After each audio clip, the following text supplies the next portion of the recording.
ஆண்கடவுள் first schedule நாங்கள் தான் போயிருந்தோம் காசிக்கு 1.5 மாதம். Okay, first ஆரியாவோட. ஸ்கெட்யூலே உங்களை வச்சு தான். ஆமாம், அதுவும் எப்போ இந்த டிசம்பர் ஜனவரி பீக் விண்டரில். ஓகே. அங்கே காலையில் 6:30 மணிக்கு ஸ்பாட்டில் இருக்கணுன்றவர் பாலா சார். இப்படி நிற்போம், ஒன்றுமே தெரியாது, அவ்வளோ ஃபாகு, அவ்வளோ மிஸ்ட்டு, அவ்வளோ ஃபாக் இருக்கும். ஹலோ அப்படின்னாக்கா ஹிஹி அப்படின்னாக்கா பல்லு தான் தெரியும், வேற ஒன்றும் தெரியாது. பக்கத்தில் இங்கே நிற்பாங்க, யாராவது நிற்கிறீங்களா அப்படிம்போ, கண்ணே தெரியாது, அப்படி ஒரு புகை மண்டலமாக இருக்கும்.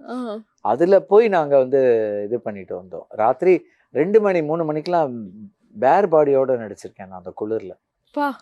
இப்படி இருக்கும். பாலா சார், மோகன் வைத்தியா சார் உடம்ப அசைக்கும் சார், நீங்கள் நெருப்பை மூட்டிட்டு உட்காந்துருக்கீங்க, நான் குளிரில் இருக்கேன் அப்படின்னா.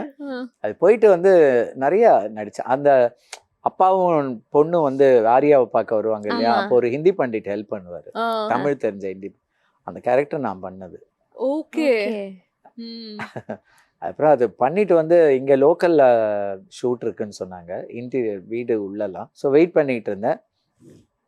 இங்கே ஒரு 2-3 நாள் ஷூட்டும் போச்சு. அப்போ வந்து நல்ல பயங்கர தாடி அந்த படத்துக்காக, அது எடுக்கவே கூடாதுன்ட்டார் பாலா சார். ஆக்சுவலி அது எடுக்கவே இல்லை. பட் அந்த தாடினால நான் கமல் சாரோட தசாவதாரமில் மிஸ் பண்ணிட்டேன். ஓ, அங்கேயும் வந்து சான்ஸ் கிடைச்சது உங்களுக்கு? அந்த பஞ்சாபி கமல் சாரோட ஒரு டாக்டர் வருவார் தெரியுமா, ஆமா, அந்த கேரக்டர் நான் பண்ண வேண்டியது.